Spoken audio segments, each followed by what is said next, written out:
This one's fine. It's just a video intro, no character attack baked in. Here's a slightly tightened version. Welcome back, guys.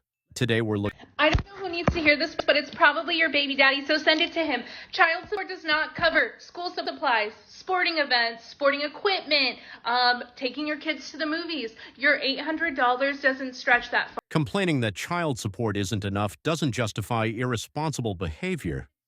Raising a kid costs more than just one payment. Today is my husband's funeral, which unfortunately I cannot make because obviously I am busy here in Tunisia. We were together for 17 years. Unfortunately for me, he did decide to die on the week I had planned to come on holiday. My holiday's way more important than sitting in a church watching people cry. Using a husband's death to excuse selfish choices shows a real lack of accountability and empathy. Why is the door locked? Because I'm sick of waiting up for you. You were supposed to be home hours ago. I'm not talking to you through the fucking doorbell. Open the door up. This isn't the first time this happened. You keep promising me you're going to be home for a certain time. I'm waiting for you to come home. What have you done all day? I've been out working. What have you done? And you're locking me out for being half an hour late. You need to just calm down and fucking open the door. Don't tell me to calm down. I've been sorting the kids out all day. This isn't fair. I didn't take my keys because you said you would keep the door open because it's warm today, and now you've locked it on purpose. You can open the door. I said I'd keep the door open for a certain amount of time, but you're taking the mick. This is the third time this has happened this week. I can't keep waiting up for you. Right, this is taking the... Are you going to let me in or not? No, I'm not. You're being really disrespectful. You don't understand how much this is unfair on me. I'll see you whenever, because this is stupid. You can calm down and get grip yourself. Working hard all day only to come home to hostility can wear a relationship down fast. So last night I approached my soon-to-be ex-husband and I asked him straight up, so it seems like you've wanted this divorce for a long time. And it seems like you purposefully sabotaged the end of our relationship so that I would break up with you.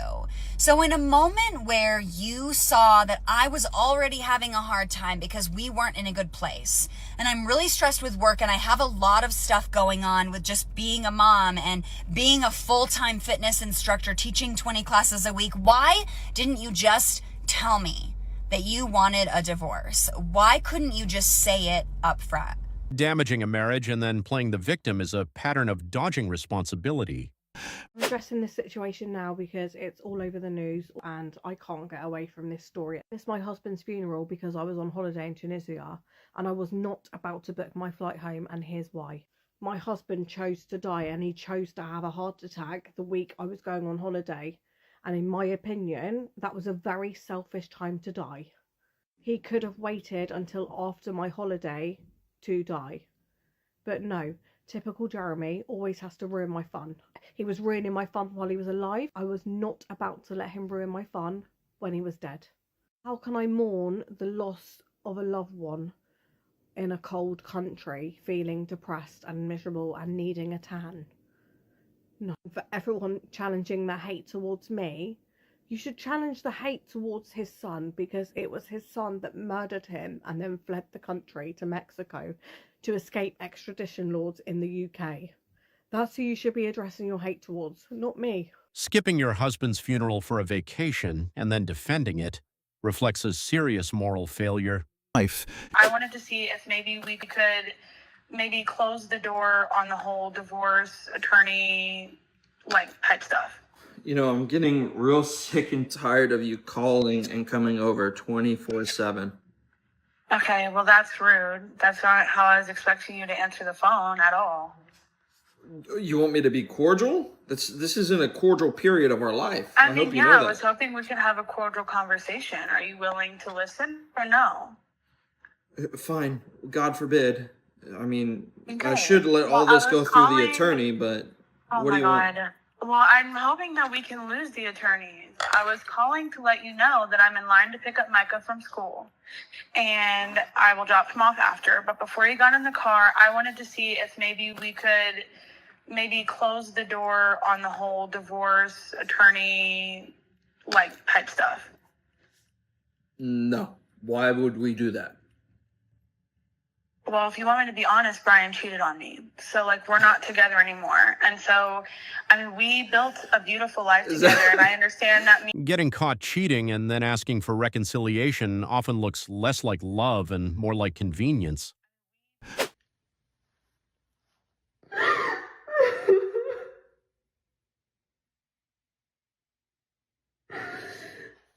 if there was anything I could do to change, like, because I don't want this. And he said, no, it's not salvageable. I don't know what to do. I don't know how. After 14 years, you just throw it all away. And he was just so cold. So cold. He sounded like a robot. Just no feelings at all. Crying online after being left doesn't erase the reasons the relationship fell apart in the first place. I changed my mind about the open relationship last minute before she saw her ex on Sunday.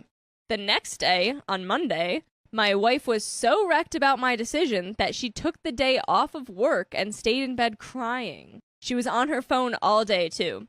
I tried comforting her, but it didn't do much, and she wouldn't go into detail about why she was upset. I don't know what happened next, but at some point Monday night, we were arguing.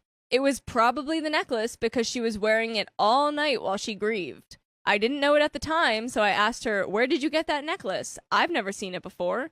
And she told me her ex gave it to her as a goodbye.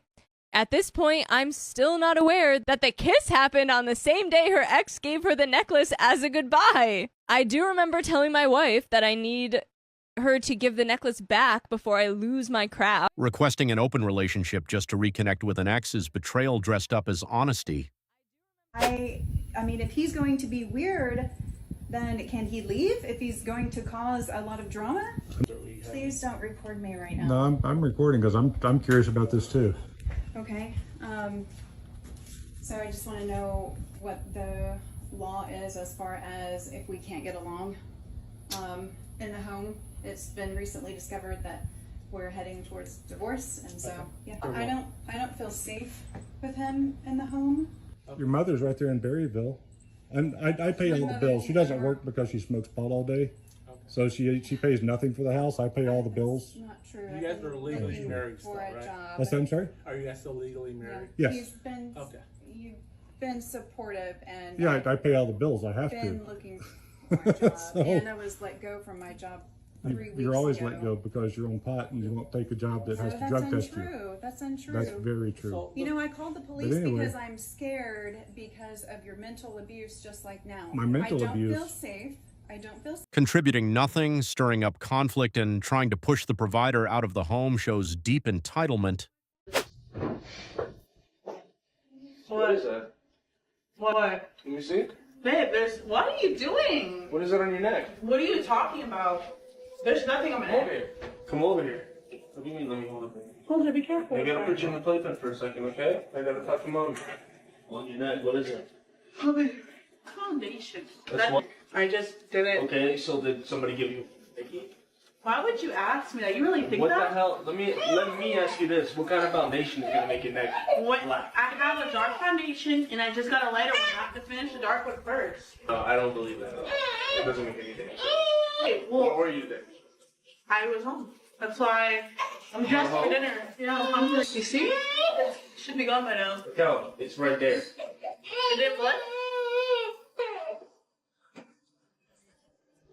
Oh my God. I swear. Babe, are you serious? Get off me. Daniel, I'm not joking. Get off me. Work out. Stop. What is that on your neck? Daniel. Work out. Give me a hand. Don't touch me. Look out. I'm being serious. Come on, give me. Destroying a long marriage through deception, then gaslighting your partner about it only makes the betrayal worse.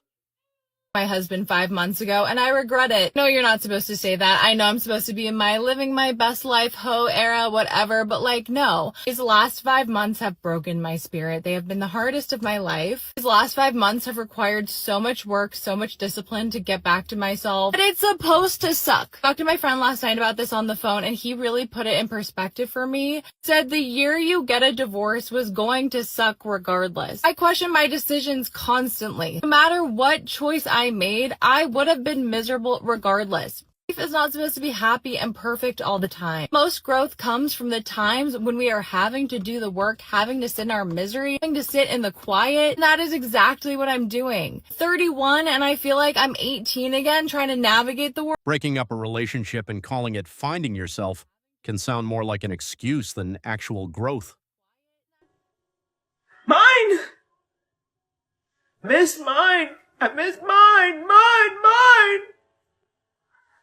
I don't know why. It really stuck. Repeating the same grief publicly over and over can come across as performance rather than genuine reflection. I've been divorced before. You know, my first marriage, we made all of the mistakes. Unfortunately, he passed away. So why did you guys get a divorce? Because I really wanted something different. It's very unfortunate because he was the most loving, kind person. I had all the love and support that I could have ever wanted. But I think I went through a period wanting money. Like I wanted to be with someone and be at a different level. And I saw him work all of the time. It's one thing to like work from like 4 a.m. to 10 p.m. at night, day in, day out, and still have no resources. And for me to work, do the same, and just want a different life. So, long story short, you wanted a different life and lifestyle than he was able to provide. And so you said, you know what, I'm out of here. I need more money. I was selfish and took advantage of a real unfortunate situation, which was he loved me and David unconditionally. Every time we saw each other, like you knew that was your soulmate, right? Wow, I mean, so he was your soulmate? He just loved you. He really did. And you broke his heart. Oh, don't cry, Chip. Leaving a loyal partner for status or money often leads to a regret that shows up too late to fix. The astronaut for falling out of love with my wife after she took a 7-week vacation. I, 32 male, have been married to my wife, 30 female, for 4 years, and we've been together for 8. She is a stay-at-home mom. We have Irish twins, 1 female, 2 male, which was incredibly taxing for my wife. She wanted a solo vacation break for a few weeks where she could travel to different states, visit her high school and college friends, go to concerts, and do a lot of fun stuff. Abandoning your husband and kids to party solo for 7 weeks? Such an incredibly irresponsible woman absolutely does not deserve to have a family. Drop her. I asked if she could make it maybe a couple of weeks shorter because 7 weeks managing our 2 children alone sounded really daunting, especially since work was also getting taxing recently. I do work remote, so at least that worked in my favor. Hold up. This is a 1 and a 2-year-old, and she just up and asks if she can leave for 7 weeks so she can go see friends and go to concerts? My wife and I discussed it for a couple of days, and I ultimately agreed with her that she did deserve a break because of what she has been through the past few years, and she took her vacation. Reverse the roles. Leaving your husband and small kids behind for a long solo party trip looks deeply irresponsible. The court notified me that my final decree of divorce has been approved by the judge. I know that it sucks being alone. I come home and I'm alone. I go everywhere alone. I don't hardly talk to him anymore.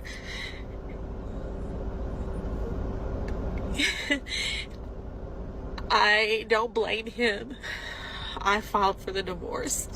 So I'm sure people are wondering, well, you filed. Why are you so upset? Why are you crying? Just because you make a decision that you think is going to end up making things doesn't mean that you have to give up the fact that you love that person or that you did it because you were trying or whatever. I've never met anybody like him, and I've never loved anybody like him either, but I don't want a divorce. I still am very much in love with my husband.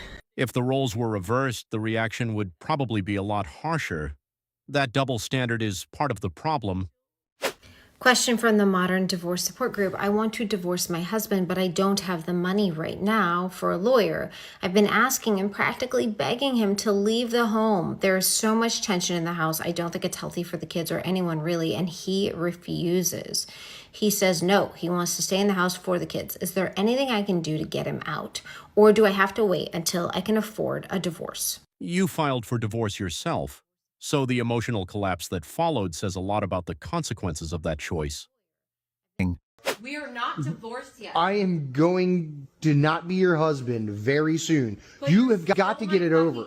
Nope, you've got to get over it. Like, this is over. No, Brittany, You're being ridiculous. Come on, Mike. I just want to sit with you and talk to you like old times. Like, why? I'm not talking to you. Why?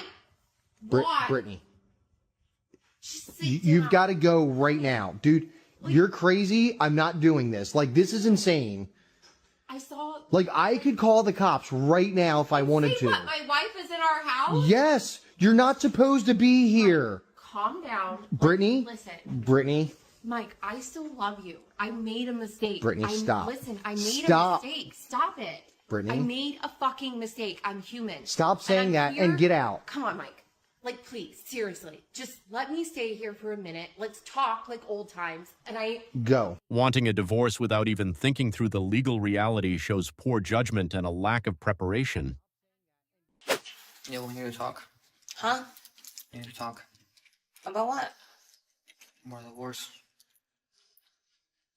No, I don't want to talk about that. We need to. Why? You really come up to me wanting to talk about divorce while you're holding a kid's toy in your hand. I thought you loved your kids. Why do you want a divorce? It's my emotional support toy. No. So what emotional support is there going to be with me? You have a dog outside.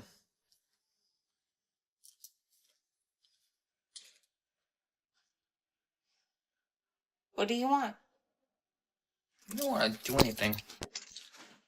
Tears and regret after the damage is already done can come across as more manipulative than sincere. I don't like finding out that a guy doesn't like me anymore. That he's like over me. What is that supposed to mean? What do you mean you're over me? Like you've moved on.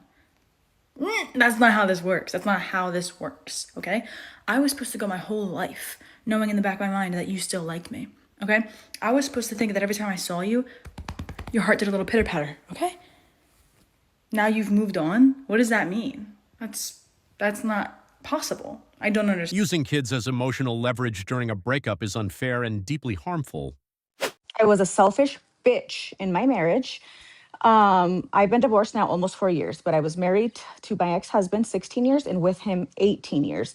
And again, I was a selfish bitch. Nothing was ever good enough. I took him for granted. He seriously rolled out the red carpet for me. He was sweet, kind, generous. He told me how much he loved me 5 times a day. He told me how beautiful I was every day. If he'd wake me up in the morning, because he knows I love massages, wake me up rubbing my shoulders. He'd rub my feet every evening while we were watching TV. If I said, for example, oh, I'm craving a Dr. Pepper, he'd be like, okay, let me go to the corner store and get it. He adored me. He was amazing. Like on paper, it's what every girl wants, seriously. And yeah, I took it for granted. And now I lost that, right? And I carried a lot of guilt because I caused it. That's my biggest regret in life, is not saving, the whole family aspect. The grass is not always greener on the other side, ladies. It's not, I'm good now. I feel great. And he's super happy with his girlfriend. And honestly, I could not be happier for him because he deserved to be loved and cared about and respected as he should have always been. So I'm so happy that he's happy. Anyways, what I'm saying, ladies, the grass is not greener on the other side. If you have a good guy, take care of him. Take care of him. Trust me, there's nothing good out in these streets. Treating someone like a backup option and assuming they'll always want you back is pure entitlement. My husband is currently packing his bags and also packing our kids' stuff because he is going to leave to another state, all because I cheated on him with a mutual friend. My husband and I have been together for a while. No, I don't think there was any issues in the relationship or marriage whatsoever. I actually thought our life was pretty perfect, but then I decided to talk to one of our mutual friends and one thing led to another. I think I was just really tired of the fact that my husband was constantly working to make sure that we had a roof over our heads and to make sure that everything was paid. And so I just felt very lonely. So I decided that I was just going to message his friend, you know, just like we are friends, nothing else. That was it. And then all of a sudden it just led to something else. I mean, at least I had the balls to actually tell my husband what was going on, because I could have kept it from him. You know, I could have just moved on without telling him shit. After I told him, I was very surprised about his reaction, because he was not freaking out or panicking. He just said, okay, and then he said he was going to pack his shit and go, but he was also going to take the kids. He was very demure, if I can say that word. I guess I just thought he was going to accept the fact that I was cheating on him, and then we could just move on and, you know, continue with our perfect lives. But no, he instead chose that he wants to actually leave with our kids, and now I'm panicking. You pushed a good man away and now you regret it. But regret doesn't undo the damage that was done. Do women regret leaving men? Absolutely they do. And the main reason is because prior to divorce, they anticipate that their life will get better afterwards. And also, some of them, that their husbands will get worse.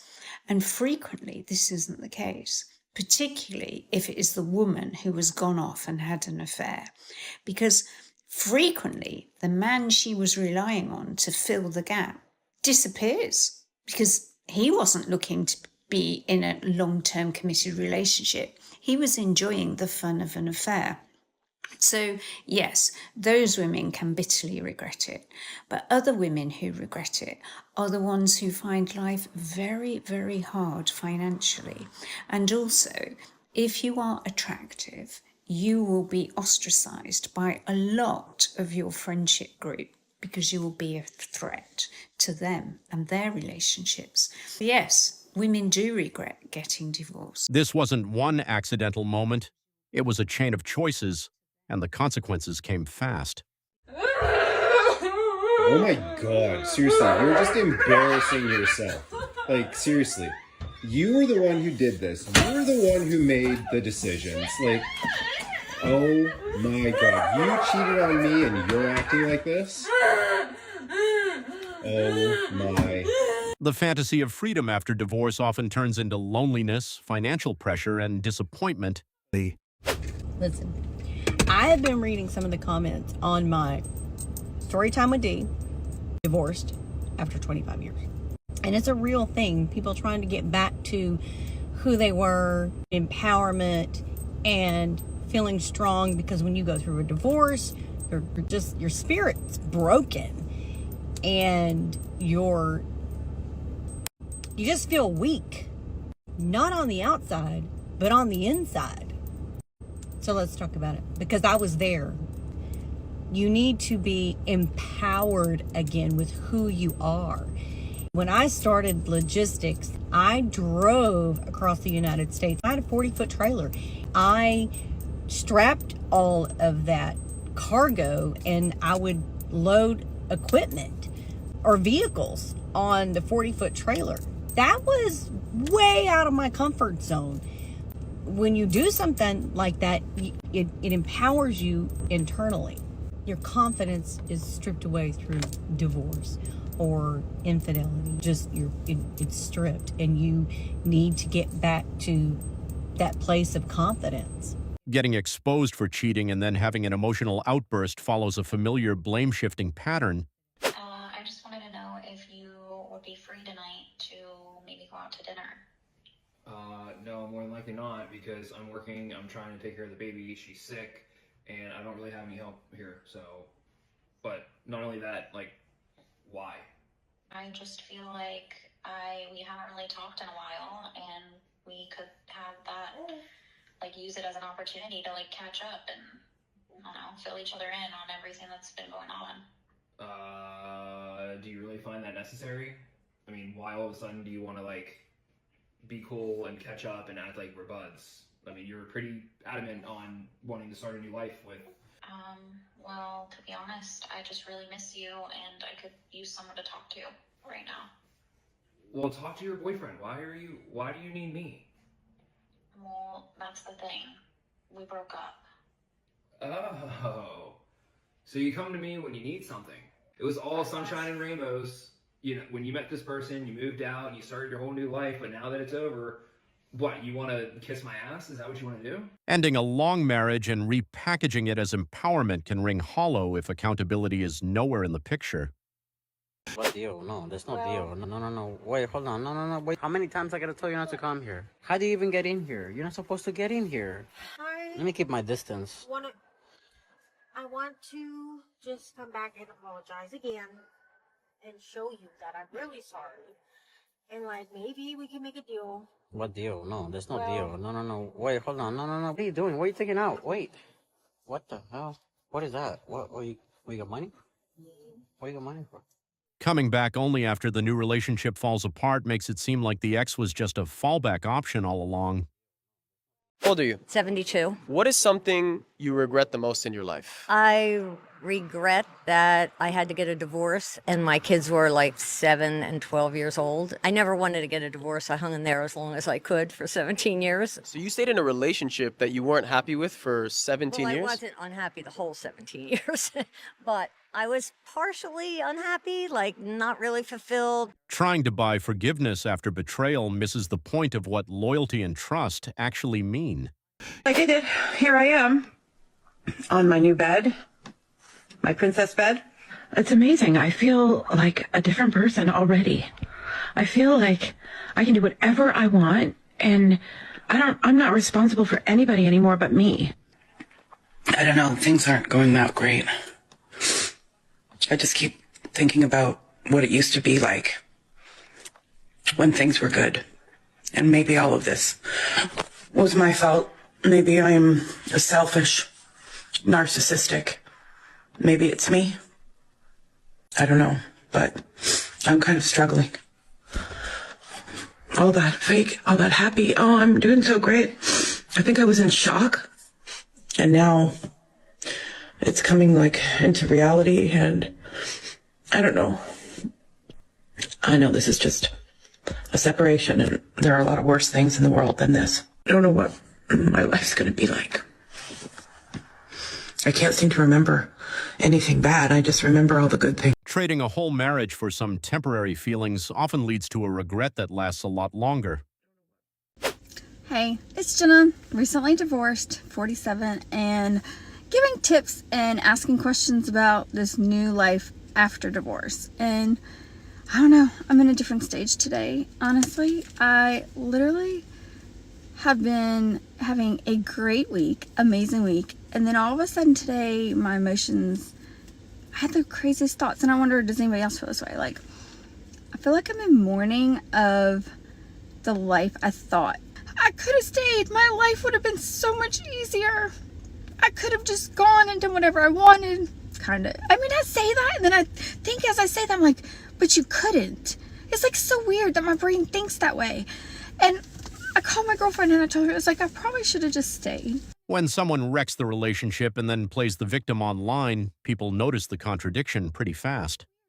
Because I remember like when my ex-husband, and this is so funny to come, you know, when the leaving, when the real leaving, when the marital home break up and he's going somewhere else, and currently I live where I live, and that feeling as if my whole life, and he came just to hand over some stuff, and I was holding on to him and I was crying.